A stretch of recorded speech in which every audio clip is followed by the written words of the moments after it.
मैं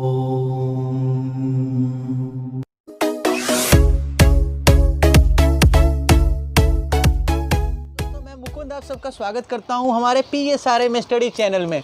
आज हम लोग स्टार्ट करने वाले हैं क्लास 9th के सिविक्स के सेकेंड चैप्टर कॉन्स्टिट्यूशनल डिज़ाइंस को। ठीक है, इस चैप्टर में हम लोग कॉन्स्टिट्यूशन के मीनिंग को समझेंगे, साथ ही साथ हम लोग ये समझेंगे कि कॉन्स्टिट्यूशंस क्यों ज़रूरी होते हैं, किसी भी कंट्री के लिए कॉन्स्टिट्यूशंस का होना क्यों ज़रूरी है। ठीक है, कॉन्स्टिट्यूशन के होने से उस कंट्री के पॉलिटिकल एग्जिस्टेंस पे क्या फ़र्क पड़ता है, वहाँ के जो सिटीजन्स होते हैं और गवर्नमेंट होते हैं, ठीक है, उनके लिए कॉन्स्टिट्यूशन का होना क्यों ज़रूरी है।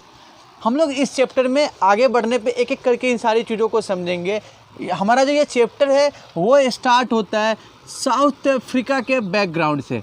ठीक है, तो हम लोग ना टेक्स्ट बुक के अकॉर्डिंग चलते हैं और आगे बढ़ते हुए ये सारे इम्पॉर्टेंट टर्म्स और जो है वो हम लोग आगे साथ साथ डील करेंगे। अभी हम लोग चलते हैं टेक्स्ट बुक के अकॉर्डिंग ही। ठीक है, साउथ अफ्रीका आप जानते हैं कहाँ पे है, अफ्रीकन कॉन्टिनेंट में। आप देखेंगे अफ्रीका के मैप पे तो साउथ अफ्रीका उसके साउथ पॉइंट पे नीचे की तरफ आपको दिखाई दे रहा है। ठीक है ना, साउथ अफ्रीका के बारे में आप लोग काफ़ी जानते हैं। ठीक है, तो चलते हैं हम लोग टेक्स्ट बुक के हिसाब से चलते हैं। देखिए आपके टेक्स्ट बुक में जो पहला पेज है इस चैप्टर का, वहाँ पे आप दो पिक्चर देख रहे हैं।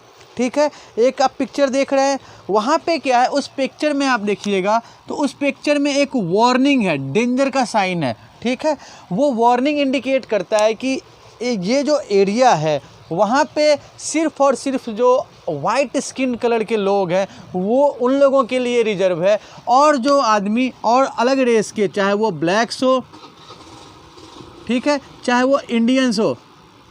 देखिए साउथ अफ्रीका में बहुत सारे इंडियंस भी हैं। ठीक है, चाहे वो मिक्स्ड रेस के हो। मिक्स्ड रेस कहने का मतलब क्या होगा कि वो ब्लैक और वाइट दोनों के मिक्स्ड होंगे। ठीक है, वो प्योर रेस हम नहीं कह सकते हैं उनको। तो देखिए पहला पिक्चर आपको क्या शो कर रहा है, पहले पिक्चर में ये एक वार्निंग आप देख रहे हैं कि ये जो पर्टिकुलर एरिया है that is exclusively reserved for white skin person and blacks और Indians are not allowed to enter this region. ठीक है, साथ साथ एक पिक्चर आप और देख रहे हैं, वो डरबन बीच का पिक्चर है। वहाँ पे भी आप एक मैसेज देख रहे हैं। वो मैसेज क्या है, वो भी एक वार्निंग है कि ये जो बीच है ये सिर्फ़ और सिर्फ वाइट स्किन कलर वालों के लिए ही है। सिर्फ गोरे लोग ही वहाँ पे उस बीच पे जा सकते हैं और ब्लैक या इंडियन और डिफरेंट रेस के लोग वहाँ पे नहीं अलाउड है। ठीक है, तो ये जो पिक्चर दिखा रहा है, इन दोनों पिक्चर में हम क्या समझ रहे हैं कि एक डिस्क्रिमिनेशन आप देख रहे हैं।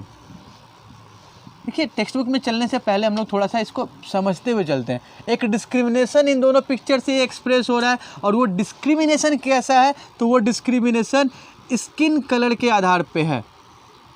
ठीक है, discrimination is based on skin colour और that is racial discrimination. Okay, देखिए साउथ अफ्रीका में ना रेशियल डिस्क्रिमिनेशन का जो ये सिस्टम है, ठीक है, ये गवर्नमेंट के तरफ से भी अप्रूव्ड था। गवर्नमेंट इस सिस्टम को गवर्नमेंट अप्रूव्ड ये सिस्टम है। ठीक है, यहाँ पे स्किन के आधार पे जो डिफरेंस है वो ऑफिशियल है। तो जब आप ना ये देखते हैं कि जब कोई भी डिफरेंस, ठीक है, कोई भी डिस्क्रिमिनेशन गवर्नमेंट के तरफ से अप्रूव्ड हो, उस सिस्टम को बोलते हैं अपार्थीड। क्या बोलते हैं, अपार्थीड।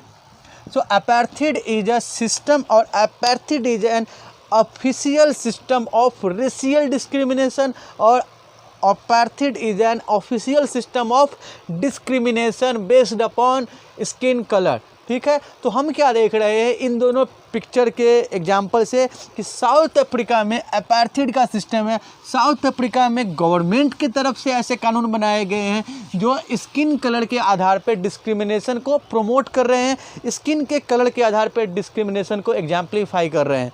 ठीक है, यहाँ देखेंगे हम लोग तो जो साउथ अफ्रीका है, ठीक है, साउथ अफ्रीका में क्या है ना, आपको ना स्टार्टिंग में टेक्स्ट बुक का जो पहला स्टैंजा है वो आप देखेंगे तो वो एक्सप्रेशन है नेल्सन मंडेला का।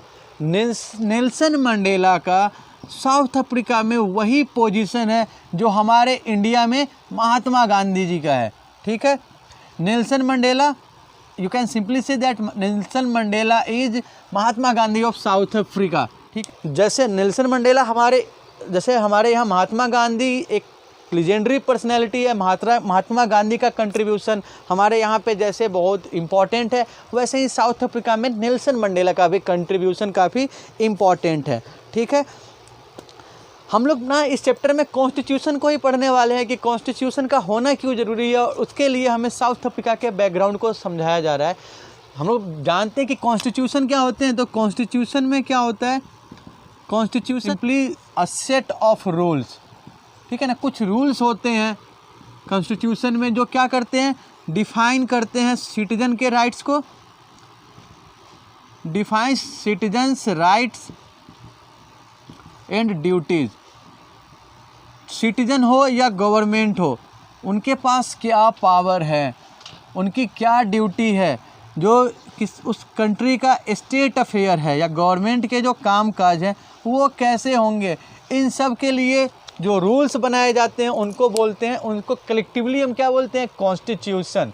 ठीक है, आप सिंपली कह सकते हैं कि कॉन्स्टिट्यूशन क्या है, एक गाइडलाइंस है जो गवर्नमेंट को गाइड करता है अपने फंक्शन के लिए। कॉन्स्टिट्यूशन एक ना बुक है, एक लॉ है जो वहाँ के सिटीजन को राइट्स देते हैं, जो वहाँ के सिटीजन को ड्यूटीज देते हैं। ठीक है, साउथ अफ्रीका में हम देखेंगे कि साउथ अफ्रीका में जो हम एक सिस्टम देख रहे हैं जहाँ पे रेशियल डिस्क्रिमिनेशन अलाउड है, गवर्नमेंट की तरफ से रेशियल डिस्क्रिमिनेशन है। ठीक है, यहाँ पे हम क्या देख रहे हैं कि जो सिटीजन्स हैं उनको राइट्स में इक्वालिटी नहीं है। ठीक है ना, जो वाइट स्किन वाले हैं उनके पास ज़्यादा राइट्स हैं, जो ब्लैक स्किन वाले हैं उनके पास कम राइट्स हैं।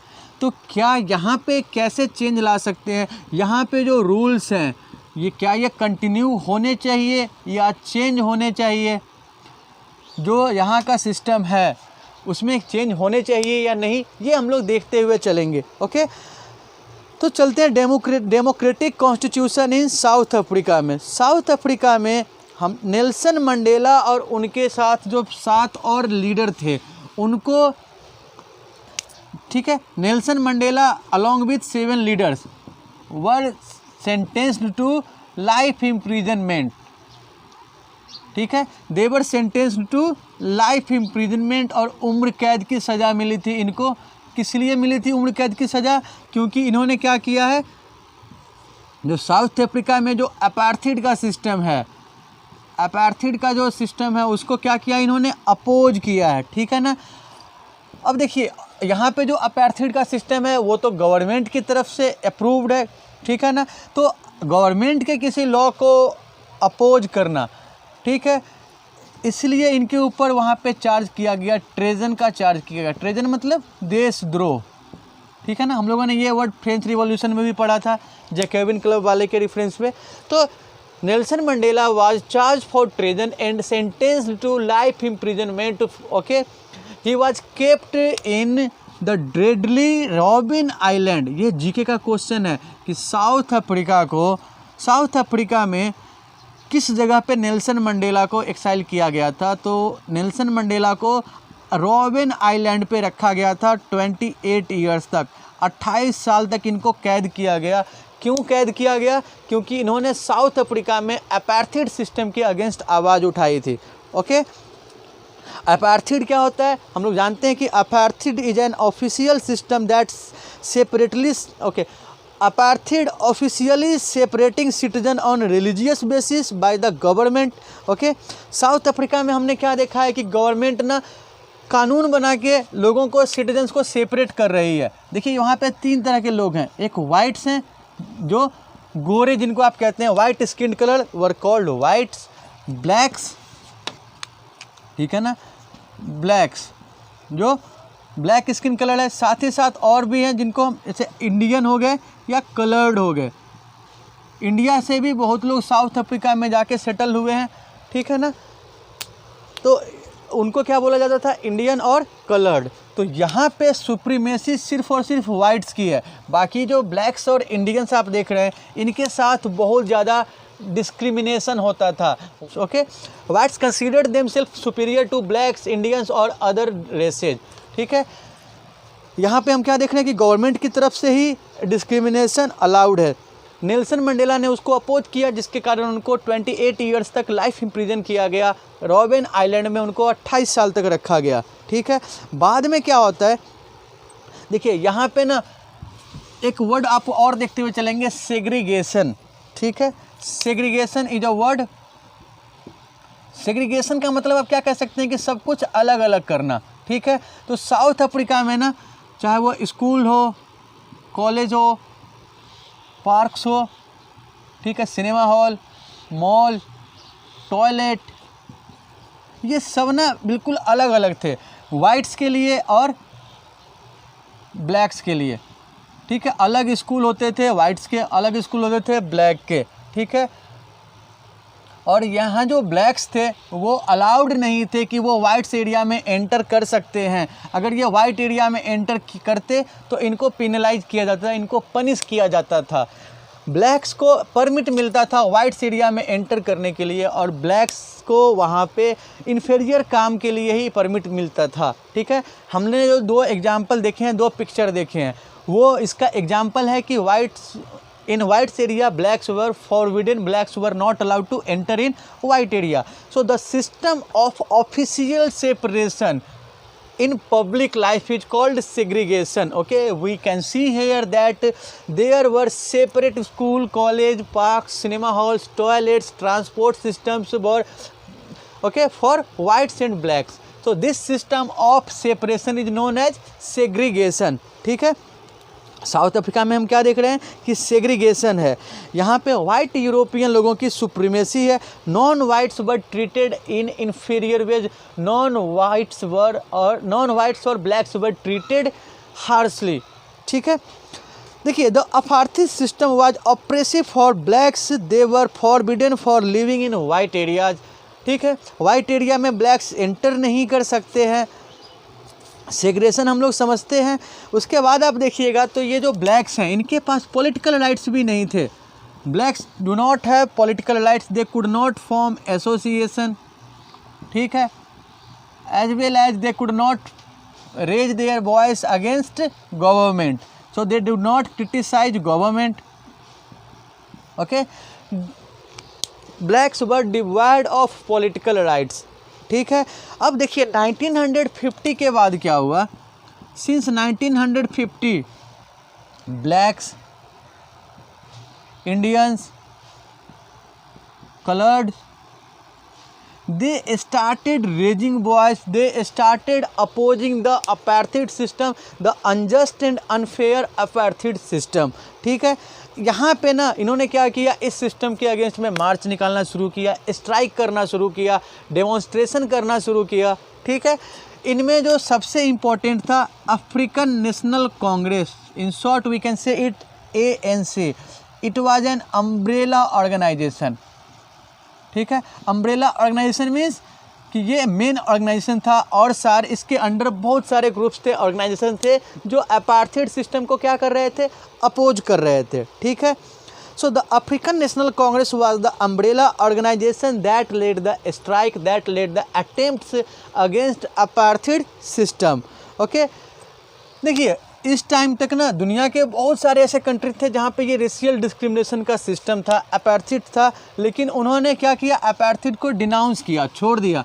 Many countries of the world denounced apartheid, but in south Africa the unjust system of apartheid was still in practice. Okay, तो यहाँ पे क्या हुआ, फाइनली जो गवर्नमेंट के ऊपर ना ये प्रेशर था, गवर्नमेंट को लग रहा था कि लोगों का जो अपोज है अब वो उसको दबा नहीं सकते हैं। ठीक, फाइनली 26 अप्रैल 1994 को अपार्थाइड सिस्टम साउथ अफ्रीका में क्या हुआ, खत्म हुआ। Apartheid ended in south Africa on 26 अप्रैल 1994। और इसके बाद यहाँ के लीडर्स ने 2 साल का टाइम लिया और उन्होंने नया कॉन्स्टिट्यूशन बनाया। ठीक है, इस कॉन्स्टिट्यूशन में इन्होंने ये कोशिश की, ये श्योर किया कि जो ब्लैक्स पीपल हैं वो वाइट्स के ऑपरेशन को इग्नोर करेंगे, they would forgive whites operation and they rebuild a new South Africa. एक नया साउथ अफ्रीका बनाएंगे, ठीक है, एक ऐसा साउथ अफ्रीका बनाएंगे जहाँ पे कोई रेशियल डिस्क्रिमिनेशन नहीं होगा, जहाँ पे कोई अपार्थाइड नहीं होगी, जहाँ पे हर एक पर्सन को, यहाँ पे जो भी होंगे, ठीक है, irrespective of their skin colour, वो साउथ अफ्रीका से बिलोंग करेंगे, तो उनके बीच क्या होगा, यूनिटी होगा, इक्वालिटी होगा, ठीक है। वाइट्स जो हैं अपने ऑपरेशन को भूल जाएंगे, अपने डोमिनेशन को सेक्रीफाइस करेंगे, और ब्लैक्स जो हैं वो अपने माइंड में किसी भी तरीके का रिवेंज नहीं रखेंगे, और दोनों मिलके एक नई शुरुआत करेंगे, एक नया साउथ अफ्रीका बनाएंगे, ठीक है। और 2 साल का टाइम लेके वहाँ आप अपने टेक्स्ट बुक के पेज नंबर 28 में देख सकते हैं, तो यहाँ साउथ अफ्रीका के कॉन्स्टिट्यूशन दिखाई देगा। उस प्रिएम्बल को पढ़ के आप समझ सकते हैं कि यहाँ के लोगों ने स्किन कलर से ऊपर उठ के, डिस्क्रिमिनेशन से ऊपर उठ के एक मजबूत, एक यूनाइटेड, एक डेमोक्रेटिक साउथ अफ्रीका बनाने का एग्रीमेंट किया। वो आपस में तैयार हुए कि वो साउथ अफ्रीका को एक बेटर साउथ अफ्रीका बनाएंगे, a better place of living, ठीक है। जो साउथ अफ्रीका दुनिया भर में जिसकी इमेज ख़राब थी राइट्स के कारण, जो नॉन डेमोक्रेटिक कंडीशन के कारण जिस साउथ अफ्रीका की इमेज दुनिया भर में ख़राब थी, साउथ अफ्रीका के कॉन्स्टिट्यूशन के बाद उसके एग्जाम्पल दुनिया भर में दिए जाने लगे। साउथ अफ्रीका का एग्जाम्पल, साउथ अफ्रीका का कॉन्स्टिट्यूशन दुनिया के फाइनेस्ट कॉन्स्टिट्यूशन में माना जाता है, जिसमें अपने सिटीजन्स को राइट्स देने की बात की गई है। बहुत अच्छे तरीके से इसने इस डिस्क्रिमिनेशन को ख़त्म किया है, ठीक है। तो हम ये देख सकते हैं कि कॉन्स्टिट्यूशन में लोगों को राइट्स दिया गया है, ठीक है। कॉन्स्टिट्यूशन एक ऐसा सेट ऑफ रूल्स है जो लोगों को राइट्स देता है, जो इक्वालिटी श्योर करता है, जो गवर्नमेंट के ऑटोक्रेसी को, गवर्नमेंट के इनजस्टिस को ख़त्म करता है, ठीक है, ठीक है ना। साउथ अफ्रीका में भी हम लोगों ने यही एग्जांपल लेके देखा है कि साउथ अफ्रीका में अपार्थाइड का सिस्टम है, लोग उसके अगेंस्ट आए तो साउथ अफ्रीका का कॉन्स्टिट्यूशन चेंज किया गया और लोगों को राइट्स दिया गया, ठीक है। हम लोग अपने अगले टॉपिक में कॉन्स्टिट्यूशन वर्ड को अच्छे से समझेंगे और अपने इंडियन कॉन्स्टिट्यूशन के बारे में भी जानेंगे कि हमारा इंडियन कॉन्स्टिट्यूशन कैसे फॉर्म में आया, ठीक है। इंडियन कॉन्स्टिट्यूशन में आइडियाज़ कहाँ कहाँ से लिए गए, ये हम लोग अगले वीडियो में डील करेंगे। आज का टॉपिक हमारा democratic constitution in south Africa है। तो मैं उम्मीद करता हूँ कि आज के इस टॉपिक को, टॉपिक 2.1 को आप समझ गए होंगे, और अगर फिर भी कोई प्रॉब्लम होती है तो आप स्क्रीन पे फ्लैश हो रहे नंबर पे अपने प्रॉब्लम शेयर कर सकते हैं। साथ ही साथ आप कमेंट में भी अपने प्रॉब्लम शेयर कर सकते हैं, अपने सजेशन शेयर कर सकते हैं। और अगर आपको ये वीडियो पसंद आया तो आप प्लीज़ हमारे चैनल को लाइक और सब्सक्राइब कर देंगे। Thanks for your support. Have a nice day.